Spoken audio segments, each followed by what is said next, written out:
heard the voices first. Not inside the house, under my window. Two men talking in low tones, the kind of quiet that's louder than shouting, because you know they don't want to be heard. My chest tightened before I even understood what they were saying.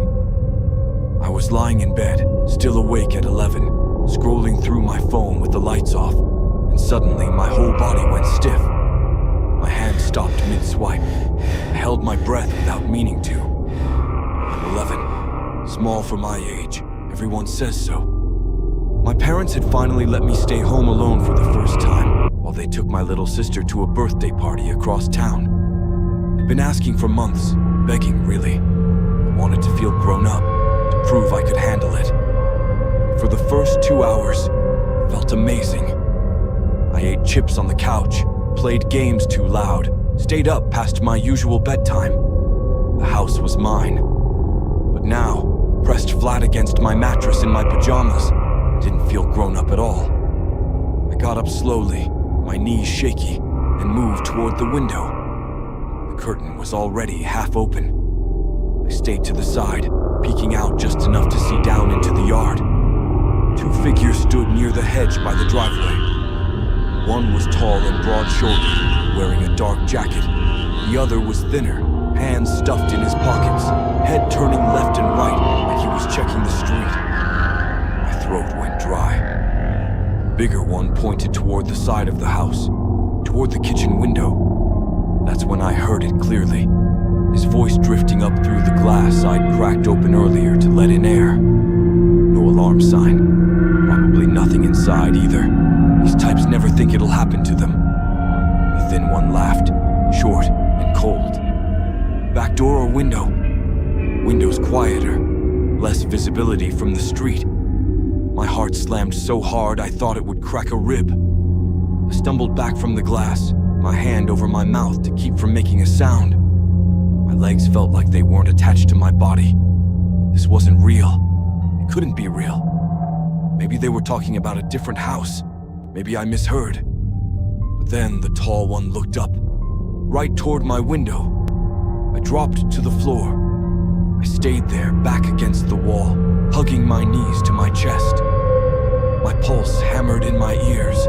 I could feel the cold hardwood under my thighs, the thin fabric of my pajama pants doing nothing to stop the chill creeping up my spine. I waited, listened. The voices stopped. For a moment, I thought maybe they'd left. Maybe they were just walking by. Maybe. A soft scrape of metal, then a creak. They were at the kitchen window. I crawled across my bedroom floor, staying low, my palms sweaty against the wood. My phone was still on the bed. I thought about calling my parents, calling the police. My hands were shaking so badly I wasn't sure I could even unlock the screen. What if they heard me talking? What if the sound gave me away? I made it to my door and eased it open, just a crack. The hallway was dark, except for the faint glow of the nightlight near the bathroom. Everything looked normal, quiet. But downstairs, I could hear it now. The soft groan of the window sliding open. The muffled thud of something heavy landing on the kitchen floor. They were inside. My whole body locked up. I couldn't move, couldn't think. My brain screamed at me to do something, anything, but my legs wouldn't listen. I stood there in the doorway, frozen, my breath coming in short little gasps that I tried desperately to silence. Then I remembered. The passage. My parents had built it last year when they renovated. A small hidden door between my room and my sister's, tucked inside the closet. It was supposed to be fun, something we could use to sneak between rooms. I hated it, felt babyish. I never used it. But now, standing there with my heart trying to claw its way out of my throat, it was the only thing I could think of. I moved fast, too fast, nearly tripping over my own feet as I ducked into my closet. I shoved aside the hanging clothes and pressed on the panel at the back. It swung inward with a soft click. The space beyond was narrow, dark, barely wide enough for me to squeeze through. It smelled like dust and old wood. I crawled inside and pulled the panel shut behind me, my fingers fumbling with the latch. Then I sat there in the blackness between the walls and tried not to exist. I could hear everything. Footsteps downstairs. Slow, deliberate. The creak of floorboards underweight. A drawer being opened. The clink of silverware. They were in the kitchen, then the dining room. I heard one of them say something I couldn't make out, followed by a low chuckle. My stomach twisted. I pressed my back against the wooden frame, pulled my knees up tight and wrapped my arms around them. I was shaking so hard my teeth almost chattered. I bit down on my lip to keep quiet. My chest felt like it was caving in. Every breath was too loud. Every shift of my body against the wood sounded like thunder. The footsteps moved into the living room, then the stairs. Oh no, the stairs. I squeezed my eyes shut, as if that would help, as if not seeing would make me invisible. The steps creaked one by one, each sound a hammer blow to my ribs. They were coming up. They were coming to the second floor, to the bedrooms. I heard a door open, my parents' room. The sound of things being moved. A closet door sliding. More footsteps. Then my sister's room, right on the other side of the thin wall I was pressed against. I could hear drawers being pulled out, the scrape of furniture.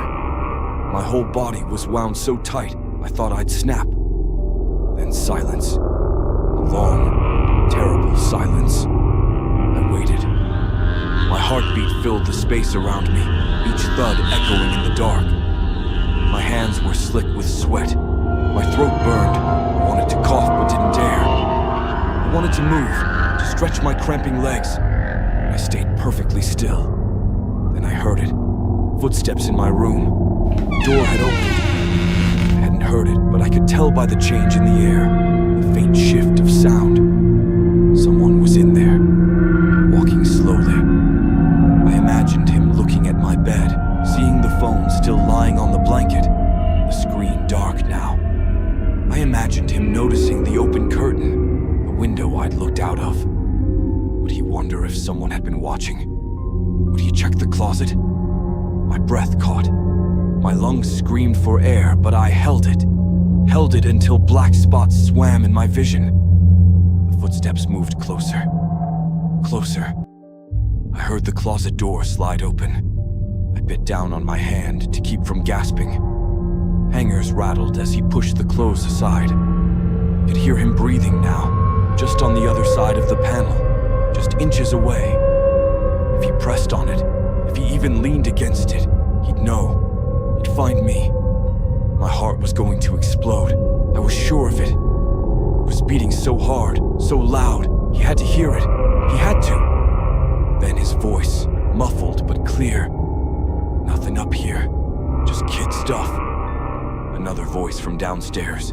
Grab the laptop and let's go. We've been here too long. The closet door slid shut. Footsteps retreated. Back into the hallway. Down the stairs. I heard them moving quickly now, no longer careful. Bag zipping. Clink of electronics. Back door opening. Then nothing. I stayed in the passage. I don't know how long. My body wouldn't move. Even after the sound stopped, even after the house went silent again, I couldn't make myself crawl out. My muscles were locked. My mind kept playing tricks on me. Phantom footsteps, imagined breathing. What if they hadn't really left? What if one of them stayed behind, waiting? I stayed curled up in that dark, narrow space between the walls, shaking, crying without sound, feeling my pajamas stick to my skin with cold sweat. When I finally heard the front door open and my mom's voice calling my name, I almost didn't believe it. It sounded too normal, too safe, like a dream. I pushed open the panel and crawled out into my sister's room. My legs barely held me. I stumbled into the hallway and saw my parents at the bottom of the stairs, my mom's face going white when she saw me. She asked if I was okay. I nodded, but I wasn't. The police came. took notes.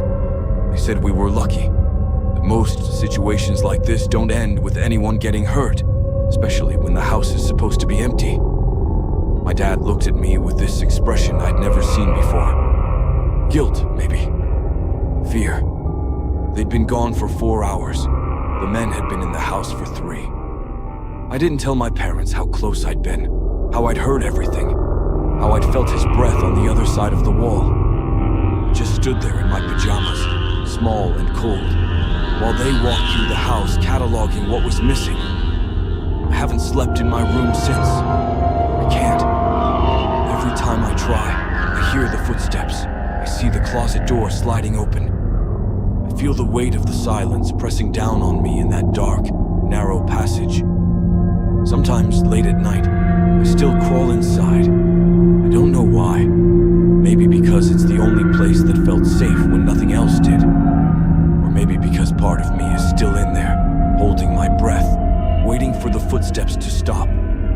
They took the laptop, some jewelry, cash from my dad's drawer. But the thing I can't get back, the thing they really stole, was the feeling that home was safe, that I was safe. I'm still small for my age. Everyone still says so. But now I know what it feels like to be invisible for the right reasons. And I know what it sounds like when someone is hunting you in the dark.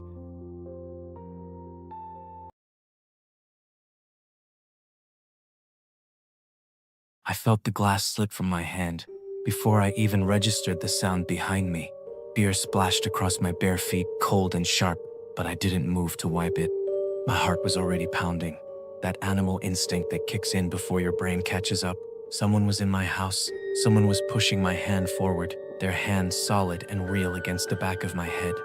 It was supposed to be a quiet Tuesday night, one of those mid-August evenings where the heat finally breaks around 9 and you can actually breathe on the porch. I'd been out there for maybe an hour, working through a six-pack, half watching the pregame commentary on my phone. The crickets were loud. The neighborhood was dead quiet, the way it always is on weeknights. My nearest neighbor is old Mrs. Chen, and she goes to bed at 8:30 like clockwork. I'm 45. I live alone, have for 3 years now, since the divorce. It's fine. I like the quiet most days. I like wearing just shorts and letting my hair down, not worrying about looking presentable. I like drinking beer on my own porch without anyone asking me how many I've had. That night felt safe, familiar. The kind of peaceful boring you don't appreciate until it's gone. But I'd left the back door unlocked. I always do when I'm just stepping out to the porch. The house is right there. I can see the kitchen window from where I sit. It didn't seem like a risk. When I came back inside to catch the game on the actual TV, the living room was dark, except for the glow from the hallway. I'd left the lamp on. I was sure I'd left the lamp on, but your mind does that thing where it doubts itself immediately. Maybe I hadn't. Maybe I turned it off without thinking. I was 3 beers deep, maybe 4. Things get fuzzy. I walked toward the TV, reaching for the remote on the coffee table. That's when I felt it. Pressure. Solid, human pressure against the back of my head. Fingers in my hair, pushing it forward over my shoulder, like someone was examining me, studying me. My breath caught. Everything in my body went rigid. The beer bottle slipped and shattered on the hardwood, but the sound felt distant, muffled, like I was underwater. My throat closed up. For one horrible second, I couldn't move at all. Couldn't turn. Couldn't scream. Just felt those fingers, deliberate, slow, moving through my hair. Then my body took over. I spun around, arms up, and saw him. A man, shorter than me but stocky, wearing dark clothes, his face pale in the dim light. His eyes were wide, surprised, like he hadn't expected me to be there, like he hadn't expected me to turn around so fast. We stared at each other for maybe a full second. It felt longer. I could hear my own heartbeat in my ears, a thick pulsing thud that drowned out everything else. My hands were shaking. I was aware, suddenly and horribly, that I was barefoot, half-dressed, slightly. He moved first, lunged toward me, not with any object, just with his body, trying to shove past me toward the back door. Instinct kicked in. I grabbed him. I don't even remember deciding to. My hands just went for his shoulders, his shirt, anything to stop him. We crashed into the coffee table. I felt the edge dig into my shin, a bright, sharp pain I didn't have time to process. He was strong, stronger than he looked. I'm not a small guy, but I haven't been in a physical confrontation since high school, and that was almost 30 years ago. My body didn't remember what to do. I tried to hold him, to pin him, but he twisted hard and his elbow caught me in the ribs. The air went out of me. I tasted metal. We hit the floor. My knee cracked against something, the remote maybe, and the TV suddenly blared to life, crowd noise and commentary filling the room. It felt surreal, nightmarish. I had him in some kind of awkward headlock, but my arms were weak, trembling. The alcohol was making everything slow, my reactions half a second behind where they needed to be. He was bucking against me, thrashing, and I could feel my grip slipping. My mind was screaming at me, "This is real, this is happening.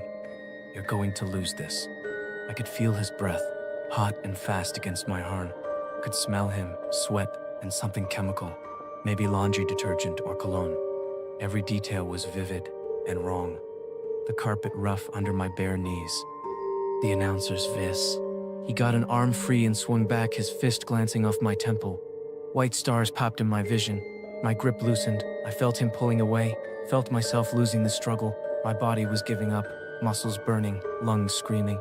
I wasn't going to be able to hold him. He was going to get free, and then what? What would he do? What had he been planning to do before I walked in? The terror of that thought was worse than the pain. The understanding that I'd interrupted something, that if I'd stayed on the porch 5 more minutes, 10 more minutes, he might have been waiting for me in the dark. Or worse, he might have just taken what he wanted and left, and I'd never have known he was there at all. I heard myself making sounds, grunting, gasping, animal noises that didn't sound like my own voice. He twisted again, harder, and I felt him break free. He scrambled toward the back door. I tried to get up, to follow, but my legs were shaking too badly. I made it to my knees, one hand braced against the overturned coffee table. That's when I heard the front door open. My friend Marcus. I'd forgotten. He'd texted earlier, said he might come by for the game. I told him sure, doors open. I never lock the front door when I'm home. Another careless habit. Another vulnerability I'd never thought about. But in that moment, the sound of his voice calling my name was the most beautiful thing I'd ever heard. He saw everything immediately. The overturned front door. The struggle changed then. The man tried to push past Marcus, but Marcus grabbed him, slammed him against the wall. I got to my feet, shaking, and helped pin him there. Together, we could hold him. My hands were still trembling intensely, adrenaline making me weak and strong at the same time. The man was saying something, making excuses, his voice high and desperate. "Wrong house," he kept saying. "Wrong house. I'm sorry, wrong house." But he knew my hair. He touched my hair. He'd been in my house, in the dark, waiting, or searching, or doing something I'd never fully understand. Marcus told me to call the police. I had to try 3 times to unlock my phone. My hands wouldn't cooperate. When I finally got through to the dispatcher, my voice didn't sound like mine. It was higher, breathless, shaking. I gave the address, told them what happened. The words felt inadequate. How do you explain the feeling of fingers in your hair? The certainty that you're about to lose a struggle in your own living room. The police arrived in 6 minutes. It felt like an hour. We held him against the wall the entire time, Marcus doing most of the work, while I just pressed my weight against the man's shoulder, my whole body shaking with exhaustion and shock. The TV was still blaring. Someone hit a home run. The crowd roared. They took him away in handcuffs. Asked me questions. I answered them, but I don't remember what I said. An officer found a backpack he'd left near the back door. They wouldn't tell me what was inside. One of them suggested I get the cut above my eye looked at. I touched my face, and my hand came away red. I hadn't even felt it. After they left, Marcus helped me clean up the broken glass. Neither of us talked much. He asked if I wanted him to stay. I said yes. I didn't want to be alone. Didn't want to be in the quiet again, listening for sounds that shouldn't be there. We watched the game. I don't remember who won. I sat on the couch with an ice pack against my ribs, my phone in my hand, texting people I hadn't talked to in months. Just needed to feel connected to something. To remind myself there were other people in the world, that I wasn't really alone, even when I felt like it. Marcus left around midnight. I locked the door behind him, front and back, checked them twice. Then I sat in the living room with all the lights on, my back against the wall where I could see both doors, and waited for morning. I kept thinking about those fingers in my hair, the deliberateness of it, the way he'd been touching me before I even knew he was there. How long had he been in my house? What had he been doing in the dark while I sat on the porch, completely unaware? The police called the next day. Told me he had a history, breaking and entering, mostly. One prior incident. They said I was fortunate, said it could have been worse. I suppose they meant if Marcus hadn't shown up, if I'd been more impaired, slower, weaker, if I'd stayed on the porch longer, or come inside earlier. All the little variables that had lined up to give me a fighting chance. I wear a slim. I changed the locks, installed a security system, cameras, lights that turn on with motion, the whole thing. I don't sit on the porch anymore after dark. I don't leave doors unlocked, not even for a minute. I check the back seat of my car before I get in. I look over my shoulder in parking lots. All the little rituals of someone who's learned they're vulnerable in a way they'd never had to think about before. But the thing I can't shake, the thing that wakes me up some nights with my heart already racing, is the memory of those fingers, the gentleness of them, the curiosity. He'd been studying me, learning me. In my own house, in the dark, while I sat 15 feet away drinking beer and thinking about nothing more threatening than whether the game would go into extra innings. Sometimes I stand in my living room and try to trace his path. Where he entered, where he must have stood, waiting in the dark, what he saw, what he wanted. The police said he probably just wanted to rob me, that he panicked when I came in. That touching my hair was probably just an accident, a mistake, as he tried to get past me to the door. But I felt it, the intention in those fingers, the way they moved, deliberate and slow. He wasn't trying to get past me. He was doing something else, something I'll never understand and don't want to. My hair is shorter now. I cut it the next week. Told people I just wanted to change. That's partly true, but really, I couldn't stand the feeling of it on my shoulders anymore. I still live in the same house, still live alone. The divorce is final, the settlement done. This is my home. I've tried to reclaim it, to make it feel safe again, but there are nights when I'm watching TV and I feel it, a prickling at the back of my neck, that animal awareness that something is wrong, that someone might be behind me, reaching out, their fingers inches from my skin, and I have to turn around, have to check, even though I know no one is there, even though every door is locked and every camera is on and the security system is armed. My body doesn't believe it. My body is still in that moment, frozen, waiting for the touch that tells me I was never as safe as I thought. The game is on right now. I can hear it from the other room. I'm sitting with my back to the wall, my phone charged and close, the lights on. This is how I watch games now. This is how I live. And maybe that's the real horror. Not the break-in itself, but what it took from me. The easy comfort of my own space. The ability to relax in my own home. The simple, careless freedom of sitting on a porch in the summer dark, believing that nothing bad could reach me there. I heard the footsteps before I even turned the key. Not outside, inside, coming from somewhere deep in the house, slow and deliberate, like someone walking who didn't want to be heard, but also didn't care anymore. My hand froze on the doorknob. My chest tightened so fast I thought I might choke. I stood there, 1 foot inside, 1 foot on the porch. My body split between entering and running. I'd been awake for 16 hours. A double shift at the hospital, back-to-back patients, barely time to sit. All I wanted was silence. All I wanted was to be alone. For weeks, my roommate had been there every single night, her boyfriend over, their voices filling every corner, their presence in every room. But tonight she texted me, gone for the weekend. The house was mine, finally.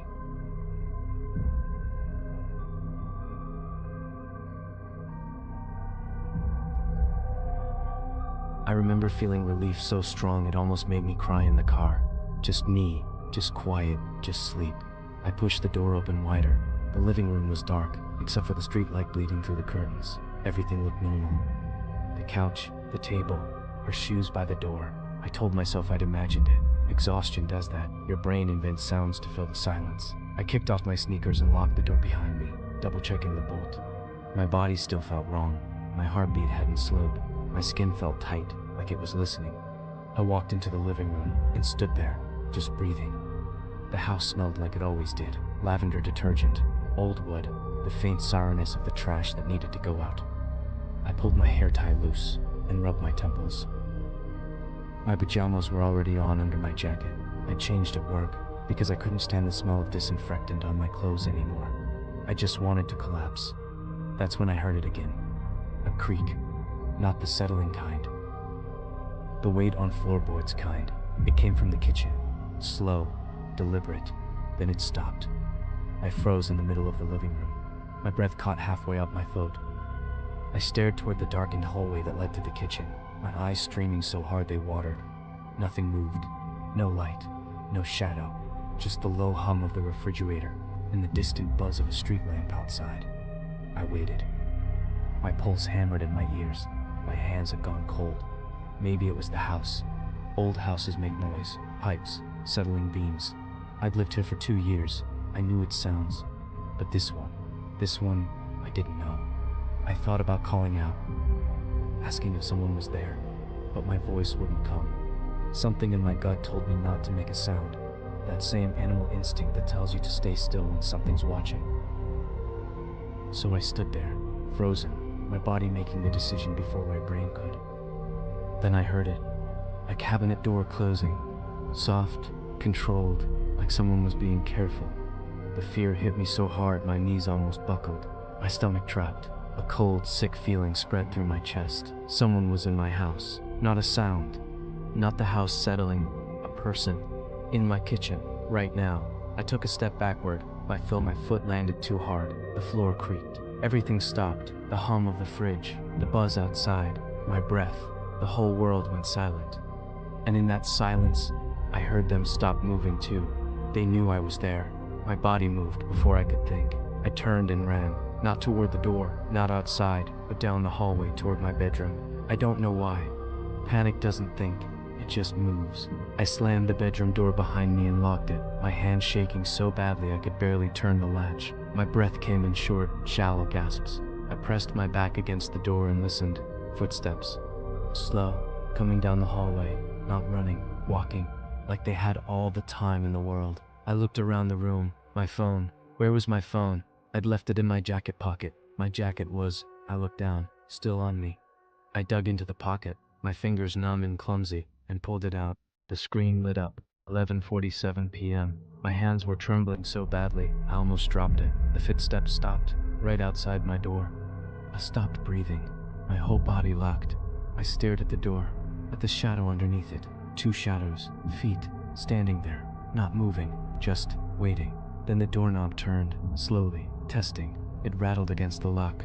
My heart slammed so hard I thought it would break through my ribs. I stumbled backward, my legs weak, my vision swimming. The bathroom. I could lock myself in the bathroom. It was the only other door, the only place with a lock.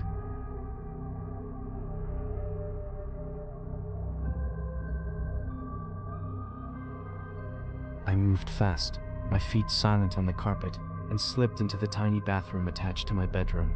I locked the door and backed up until I hit the sink. My breath was too loud, too fast, reaping.